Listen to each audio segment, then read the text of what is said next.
Assalamualaikum warahmatullahi wabarakatuh. Perkenalkan, nama saya Nadia Tusaudah, kelas PBSB semester 1. Saya akan mempresentasikan tentang faktor yang mempengaruhi pembentukan akhlak.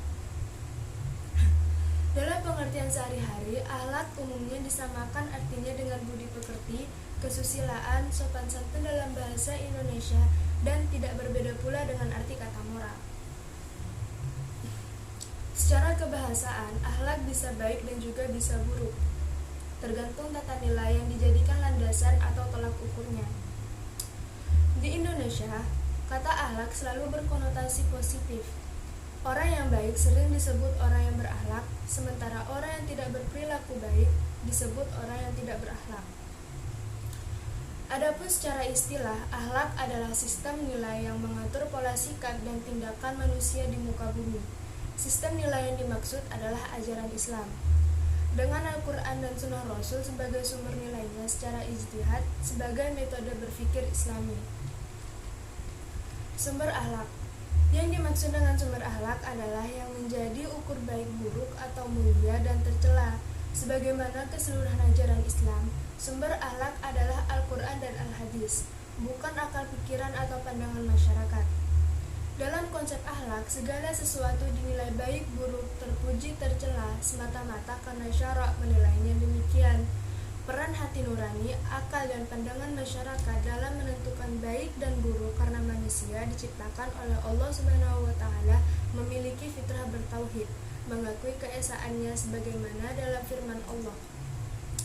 A'udzu billahi minasyaitonir rajim. Bismillahirrahmanirrahim.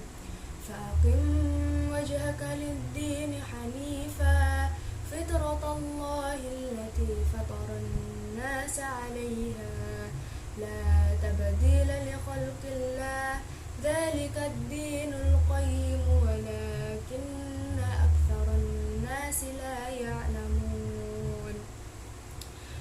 Artinya, maka hadapkanlah wajahmu dengan lurus kepada agama Allah. Tetaplah atas fitrah Allah yang telah menciptakan manusia menurut fitrah itu.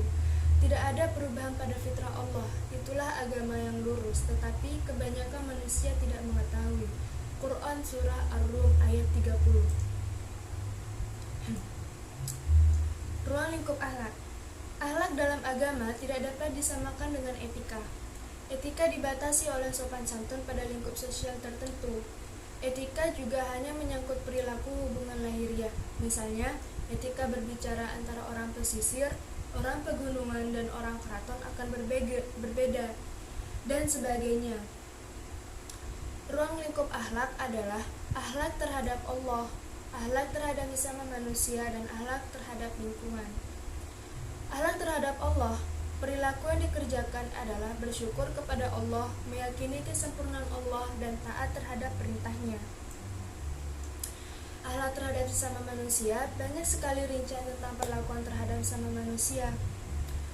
Hal-hal yang petunjuk mengenai hal itu tidak hanya berbentuk larangan melakukan hal-hal yang negatif, melainkan juga menyakiti hak.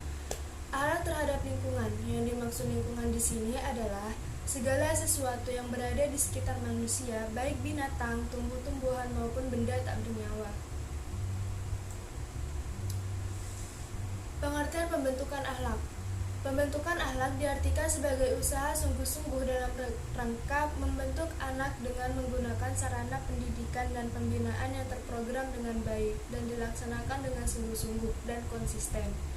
Banyak sekali dijumpai pendapat para ahli yang mengatakan bahwa tujuan pendidikan adalah pembentukan akhlak.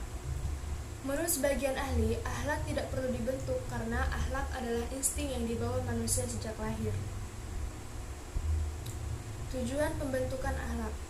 Tujuan pembentukan akhlak dalam Islam agar manusia berada dalam kebenaran dan senantiasa berada di jalan yang lurus. Jalan yang telah digariskan oleh Allah Subhanahu wa taala, inilah yang akan mengantarkan manusia kepada kebahagiaan di dunia dan di akhirat. Faktor-faktor yang mempengaruhi pembentukan akhlak. Faktor-faktor yang mempengaruhi pembentukan akhlak ada 3 aliran. yaitu aliran nativisme, aliran empirisme, dan aliran konvergensi.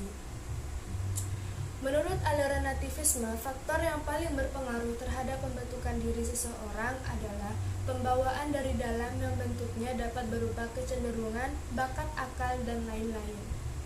Menurut aliran empirisme, faktor yang sangat berpengaruh terhadap pembentukan diri seseorang adalah faktor dari luar, yaitu lingkungan sosial, termasuk pembinaan dan pendidikan yang diberikan. Aliran konvergensi tampak sesuai dengan ajaran Islam. Hal ini dapat dipahami dari surat An-Nahl ayat 78. A'udzu billahi minasyaitonir rajim. Bismillahirrahmanirrahim. Wallahu akhrajakum min butuni ummahatikum la ta'lamuna syai'an wa ja'ala lakum as-sam'a wal absara wal af'idata la'allakum tashkurun. Artinya, dan Allah mengeluarkan kamu dari perut ibumu dalam keadaan tidak mengetahui sesuatu pun, dan Dia memberi kamu pendengaran, penglihatan, dan hati agar kamu bersyukur. Quran Surah An-Nahl ayat 78. Sekian dan terima kasih kurang lebihnya. Wassalamualaikum warahmatullahi wabarakatuh.